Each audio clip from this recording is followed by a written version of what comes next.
Halo,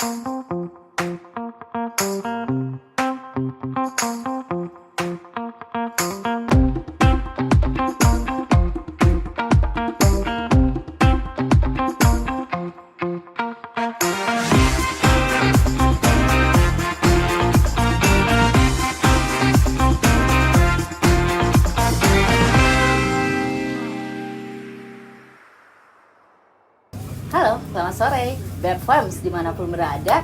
Sore hari ini luar biasa kita bisa bertemu kembali melalui program Beb Talks. Dan sore hari ini di sela-sela break dari workshop Gembala Sidang di Wisma Retreat Baptis Soka, tentunya luar biasa sekali kita bisa langsung ngobrol-ngobrol nih dengan Pendeta Lukas Supandi gitu. Dan siapa sih Pendeta Lukas Supandi? Beliau merupakan koordinator dari Veritas Indonesia. Veritas Indonesia itu apa? Kita nanti akan ngobrol-ngobrol langsung dengan Pak Pendeta. Oke, selamat sore Pak Pendeta. Selamat sore. Minum kopi beliau aja teman-teman. Kopi apa ini Pendeta? Kebetulan nih saya dapat yang kopi blend khususnya Arabica ya dari berbagai tempat. Jadi ini banyak campurannya, ada jadi iklan jadinya. Oke. Ya. Tapi ini bermacam-macam. Tadi saya lupa nih isinya apa aja itu. Ya. Jadi ini macam berbagai varietas, bukan varietas ya Pendeta ya. Oke deh, kita akan langsung saja ngobrol nih Pendeta mengenai Veritas Indonesia. Jadi Veritas itu sebenarnya apa? Mungkin bisa langsung dijelaskan Pendeta sebagai koordinator dari Veritas Indonesia. Silakan. Ya, jadi terima kasih Mbak Sinta kesempatannya hari ini ya. Jadi kalau teman-teman dari Baptist Fam yang mungkin sebagian sudah tahu tentang Veritas, tapi mungkin juga sebagian belum. Iya. Jadi Veritas itu pada intinya itu adalah semacam pelatihan penggalian Alkitab, tapi dikhususkan untuk kaum awam. Oke. Gitu. Jadi ketika kaum awam itu ingin mengajar sekolah minggu misalnya, atau ingin menjadi pemimpin diskusi misalnya, nah itu kan harus mempersiapkan Alkitab. Dari mana ininya, dari mana. Memang gampang kalau ada petunjuk bukunya gampang, tapi kalau nggak ada, Veritas ini tugasnya adalah untuk mempersiapkan si orang tersebut untuk bisa mempersiapkan dari awal. Jadi menggali Alkitab, kemudian nanti dia bisa menyiapkan pertanyaan, atau misalnya harus khotbah renungan, dan dia bisa menyampaikan itu. Gitu. Orang awam nih, tadi Pendeta bilang orang awam ini apakah orang yang tidak berlatar belakang teologi bisa bergabung, dan apakah ada batasan usia? Betul. Jadi orang awam itu orang yang saya sebut orang awam di sini ya, karena ada banyak pengertian ya tentang orang awam itu. Jadi orang awam dalam hal ini adalah orang yang dia melayani di gereja tapi bukan latar belakang teologi. Jadi kalau orang yang sudah sekolah di seminari, orang yang sudah di STT, atau mungkin yang ya kadang-kadang juga ada pelatihan-pelatihan gitu. Nah, itu mereka sudah dilengkapi dengan pendidikan untuk melakukan eksegesa Alkitab. Tapi kalau orang awam kan enggak. Jadi ini memang dikhususkan untuk orang yang tidak punya latar belakang teologi. Oke, jadi itu tadi teman-teman yang orang awam tidak berlatar belakang teologi bisa bergabung untuk belajar mengenai teologi ya. Kita akan berbicara teologi melalui program-program yang ada di Veritas Indonesia. Lalu program-program itu apa sajakah, Pendeta? Dan jadi memang programnya sebenarnya satu. Programnya itu adalah pelatihan. Tapi kita punya 4 modul. Nah, modul ini memang dibuat sesuai dengan tingkatan kesulitan, tapi sesuai dengan apa yang ada di dalam jenis-jenis literatur di dalam Alkitab. Jadi ini modul pertama itu kita mempelajari surat-surat Paulus. Nah, surat-surat Paulus itu lebih ke arah, kalau kita bilang itu adalah doktrinal dan nasihat. Jadi itu di surat-surat Paulus itu perikopnya itu begitu padat. Nah, itu bisa dipisah-pisah. Nah, itu menjadi dasar. Nah, kemudian yang modul 2 itu kita mempelajari kitab sejarah. bentuknya adalah narasi. Dan narasi itu biasanya lebih sulit, makanya dia ke tingkat yang kedua. Nah, kemudian yang ketiga itu adalah syair. Syair itu seperti mazmur, pengkhotbah gitu. Nah, itu lebih sulit lagi karena bahasanya itu adalah bahasa metafora, bukan bahasa yang baku, konkret bukan bahasa konkret. Jadi itu levelnya lebih sulit lagi. Lalu yang terakhir itu modul keempat itu adalah Injil. Injil, Kisah Para Rasul, Wahyu. Nah, memang ini juga tingkat kesulitannya tinggi karena ini menggabungkan antara narasi, ada doktrinal, dan juga ada apokalips, pewahyuan. Ya, jadi itu kadang-kadang itu penafsirannya juga lebih sulit. Nah, itu pada modul keempat karena levelnya memang lebih tingkat kesulitan yang lebih tinggi. Gitu. Ya. Tadi kita berbicara mengenai Veritas Indonesia, apa saja programnya. Tetapi kita tuh belum tahu nih Mas sebenarnya. Jadi Mas, kita belum tahu nih Pak, gitu. Sejarah dari Veritas Indonesia itu sendiri, gitu. Mungkin bisa diceritakan sedikit mengenai sejarah Veritas Indonesia. Ya, terima kasih. Nah, memang sejarahnya ini sebenarnya gini. Waktu itu pendeta Yosio Wartono dengan ibu itu pergi ke Australia, bertemulah dengan Veritas ini. Jadi ketika mereka di sana diberi penjelasan tentang Veritas, lalu tertarik dengan Veritas ini karena memang di Indonesia itu kita butuh orang-orang yang siap untuk melayani, tapi kadang-kadang sulit untuk pergi ke STT. Waktunya nggak ada, uangnya nggak ada, gitu kan. Nah, jadi makanya ini diajaklah kerjasama dan kebetulan mereka menyambut baik hal itu, maka terus akhirnya dibuatlah MOU untuk kerjasama dengan Veritas di Perth, Australia Barat. Ya, Pak Benny dan Ibu Moira pernah pergi ke Indonesia untuk melatih. Jadi orang-orang pertama itu dilatih langsung oleh Pak Benny dan Ibu Moira. Lalu untuk Veritas Indonesia sendiri itu berdiri sejak kapan?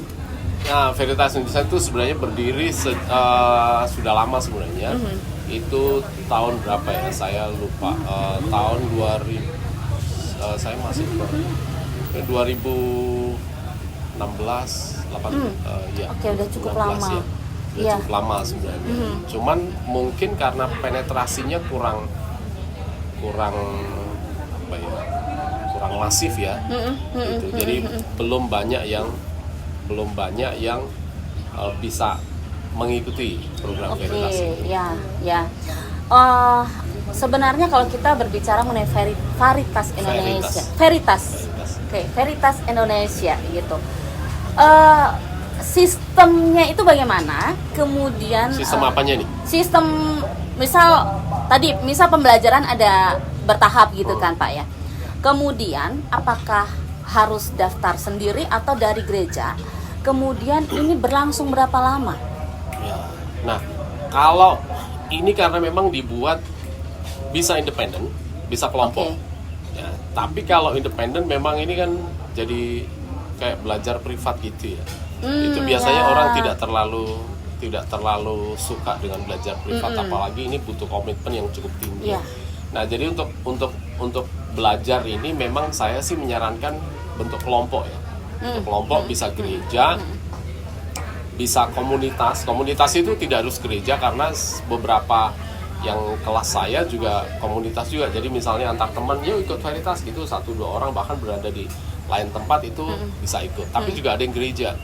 Gereja itu ikut Veritas, masuk situ. Gitu. Nah, kemudian kalau ini belajar bicara sistem ya, sistem apa nih? Pembelajaran. Jadi pembelajaran kita juga punya dua cara, bisa langsung ketemu atau bisa lewat online. Ya bisa. Kebetulan karena kemarin COVID, jadi kita semuanya ke online. Jadi yang langsung tidak ada. Tapi kalau sekarang kita punya dua itu, bisa langsung, bisa online. Dua-duanya punya kelebihan dan punya kelemahan, yang langsung dan yang online. Tentang waktunya ini memang cukup lama ya. Kalau saya bilang ini waktunya cukup lama, jadi butuh komitmen yang tinggi untuk mengikuti Veritas ini. Tapi memang hasilnya, saya katakan hasilnya itu luar biasa.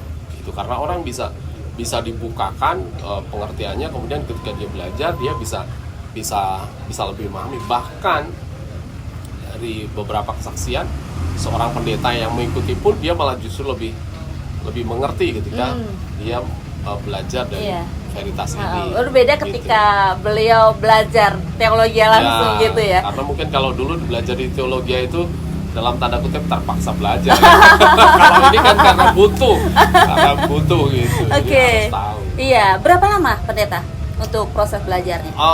Modul 1 kita butuh sebenarnya cuma 24 jam. Oh, oke. Ya, cuma 24 jam, tapi kan cuma seharian gitu.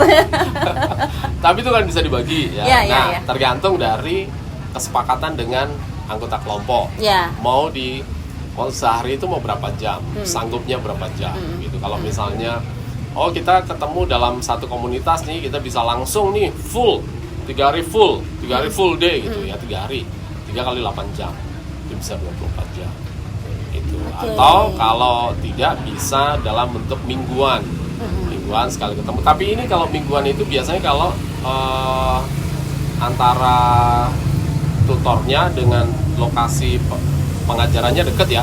Jadi si tutor itu bisa datang tiap minggu gitu itu ya. Yang per sesi ya. Jadi kalau misalnya atau online bisa tiap minggu 2 jam. Nah itu butuh waktu kira-kira 3 bulan. Oke. Nah tapi memang gini, kadang-kadang waktunya itu seringkali melenceng. Dalam arti gini, ya kita jadwalkan 24 jam, tapi karena terlalu banyak pertanyaan, mungkin karena saking excitingnya mereka ini, jadi sedikit-sedikit tanya, jadi waktunya kadang-kadang lebih panjang dari 24 jam. Nah itu modul pertama. Modul kedua lebih panjang, modul kedua sekitar 30 jam. Modul ketiga juga sekitar 30 jam dan modul keempat.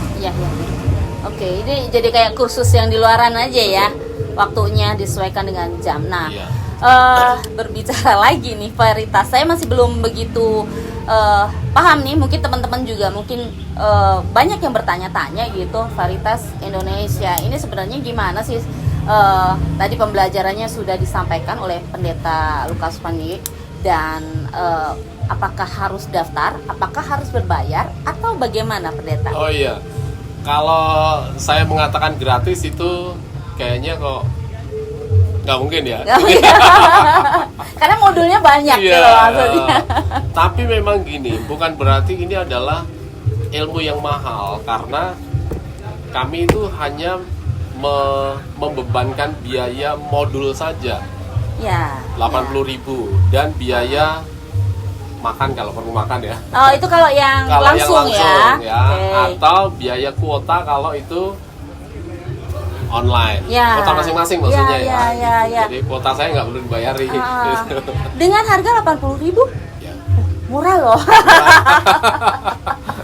Murah loh, maksudnya dengan modul yang sebanyak itu. Oh, itu satu modul ya? Satu modul, oke, sorry. Satu modul 80.000. Artinya kalau kita berapa modul nih? 4 modul ya, masih terjangkau sih Pendeta sebenarnya.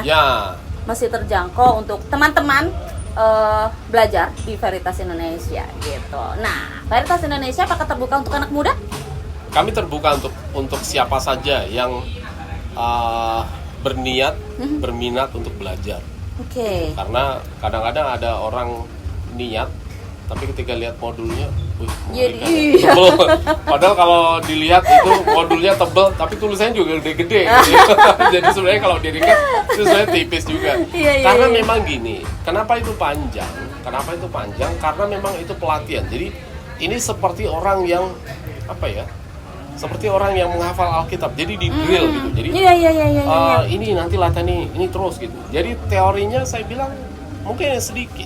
Iya, kalau di sebuah akademi itu 1 semester gitu ya, atau 1 tahun deh gitu, 1-2 semester.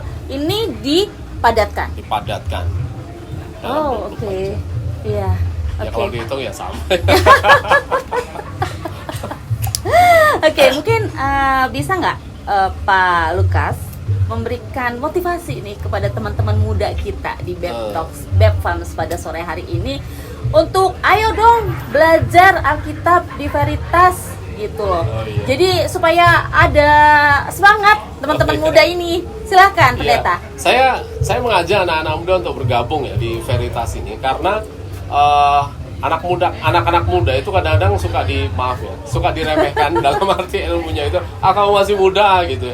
Nah, tapi justru dengan belajar ini kita bisa lebih banyak tahu. Jadi ketika ada diskusi tentang siapa, apa di Alkitab gitu. Kita jadi mudeng juga tentang sejarahnya, kenapa jadi begini gitu. Kita belajar dari Veritas itu gitu. Jadi ayo silakan bergabung, karena dengan hal itu akan banyak keuntungan yang kita dapatkan. Keuntungan baik dari sisi personal secara pribadi, dan juga keuntungan dari sisi pelayanan gereja atau dari sisi komunitas. Kalau misalnya itu bisa ngajak online dari berbagai tempat, tambah kenalan juga. Oh gitu. iya, pastinya. Ya, pasti kalau dari gereja-gereja lain pasti kan kenal, oh ini si A, si B dari gereja yang berbeda. Dan ini sangat terbuka untuk denominasi lain? Betul. Oh oke. Berarti tidak Tapi terbatas. memang karena ini sekarang, karena kebetulan saya di gereja baptis, jadi memang sekarang masih di lingkup gereja baptis. Tapi memang sudah ada yang dari gereja lain juga. Oh oke. Jadi tapi setelah lulus nih, kita ngomongnya jadi kayak sekolah nih, kursus gitu. Ada sertifikat? Ada. Kami Ada sediakan sertifikat. Memang ada yang bilang tidak butuh sertifikat, tapi kami sediakan sertifikat. Jadi kalau ada, Pak saya perlu sertifikat, oh ya kami keluarkan sertifikat. Tapi kalau mengatakan nggak usah Pak, nggak perlu, ya kami tidak keluarkan sertifikat. Gitu. Karena kadang-kadang kan sertifikat nanti kalau dikasih cuma untuk bantal tidur, nggak enak. Tapi itu sangat bernilai sih sebenarnya, Ya, sertifikat itu. Selain ilmu yang didapatkan teman-teman. Dan kalau ada teman-teman yang di kampus jadi dosen, kemudian nanti belajar di sertifikat, ini juga pasti akan nambah kredit. Betul sekali.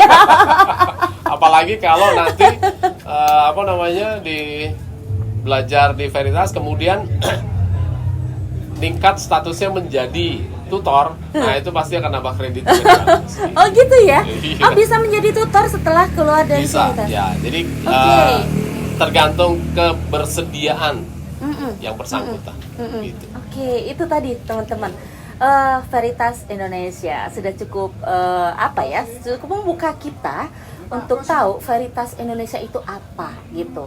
Nah, sebagai seorang penggemar kopi nih, kita ngobrol nih santai nih. Iya, sebagai seorang penggemar kopi, Pendeta Lukas Supandi ini kalau saya lihat sih setiap hari itu nggak bisa lepas dari kopi.